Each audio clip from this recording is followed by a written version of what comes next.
சாய் பக்தர்களுக்கு என் அன்பு வணக்கங்கள். ஓம் சாய்ராம். என் அன்பு குழந்தையே, இன்று உனக்கான நல்ல நேரத்தை குறித்து கொண்டு தான் வந்துள்ளேன். தெரிந்து கொள்கிறாயா? நடப்பதையெல்லாம் இப்படி எதிரும் புதிருமாக இருக்கிறதே. நடக்கும் நிகழ்வுகளை எல்லாம் பார்த்தால் பயமாக இருக்கிறதே. எப்பொழுதும் நல்லதே நடக்கும், நடப்பது எல்லாம் நன்மைக்கே என்று கூறுகிறீர்களே சாயப்பா என்று. ஆனால் நடப்பது எல்லாம் அவ்வாறு தெரியவில்லையே. ஏதேனும் ஒன்று நேர்மையாக நடந்தால்தானே எனக்கான நல்ல நேரம் என்று நான் உணர்ந்து கொள்ள முடியும். உன் அத்தனை கேள்விகளுக்கும் இப்பொழுதே நான் விடை தருகிறேன். கவனமாக கேள்.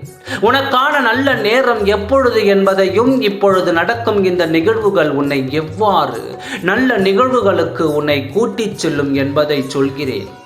ஒரு கிராமத்தில் உப்பு வியாபாரி வாழ்ந்து வந்தான். இவன் ஒரு இறை பக்தன். தினமும் இறைவனை வணங்கிவிட்டு தான் வியாபாரத்திற்கு செல்வான். இப்படி தினந்தோறும் வியாபாரம் சுமூகமாக சென்று கொண்டிருந்தது. அந்த காலத்தில் கழுதையின் மீது தான் உப்பு மூட்டையை எடுத்துக்கொண்டு வியாபாரம் செய்வார்கள். என்றைக்கும் இல்லாமல் அன்றைக்கு காலநிலை ஆனது மிகவும் மோசமாக மாறி நன்றாக மழை பெய்துவிட்டது. மூட்டையில் இருந்த உப்புகள் எல்லாம் கரைந்து போய்விட்டது. அந்த வியாபாரிக்கு பெருத்த நஷ்டம். முதலில் அவன் திட்டியது இறைவனை தான். தினந்தோறும் உன்னை வழிபட்டதற்கு இப்படி ஒரு தண்டனையா?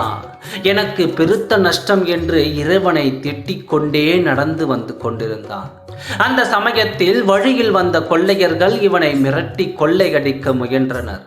ஆனால் இந்த வியாபாரி தான் இன்று வியாபாரம் செய்யவில்லையே. எப்படி அவனிடம் பணம் இருக்கும்? வந்தவர்கள் அவனை நன்றாக சோதனை செய்துவிட்டு பணம் அவனிடம் இல்லை என்று விட்டு சென்று விட்டார்கள். திருடர்கள் இவனை விட்டு சென்ற போது அந்த உப்பு வியாபாரி பார்த்து, உனக்கு இன்று நல்ல நேரம் போல இருக்கு, உன்னிடம் பணம் எதுவும் இல்லை, அதனால் உன்னை விட்டு செல்கிறோம் என்று கூறிவிட்டு சென்றனர். அப்பொழுதுதான் அந்த உப்பு வியாபாரிக்கு புரிந்தது, இன்று என் உப்பு கரைந்து வியாபாரம் நடக்காமல் இருந்தது கூட நல்லதுக்குத்தான் என்பதை அவன் உணர்ந்து விட்டான். அந்த இறைவனிடம் மனதார மன்னிப்பு கேட்டு மனதார நன்றியை கூறினான். புரிந்து கொண்டாயா? எதிர்மறை நிகழ்வுகள் என்று உனக்கு தெரியும், ஆனால் அது நேர்மறையாகத்தான் இருக்கும். இறைவனின் கணக்கு ஒரு பொழுதும் தப்பாது. அதனால் எதையும் யோசித்து குழம்பிக் கொண்டு இருக்காமல் நிம்மதியாக இரு. உன் கூடவே நான் இருந்து உனக்கு நல்லதை நடத்தி தருகிறேன். உனக்கு எது நல்லது, உனக்கு எது கெட்டது என்று எனக்கு தெரியும். நம்பிக்கையோடு இரு, நல்லதே நடக்கும். ஓம் சாய்ராம். நன்றி, வணக்கம்.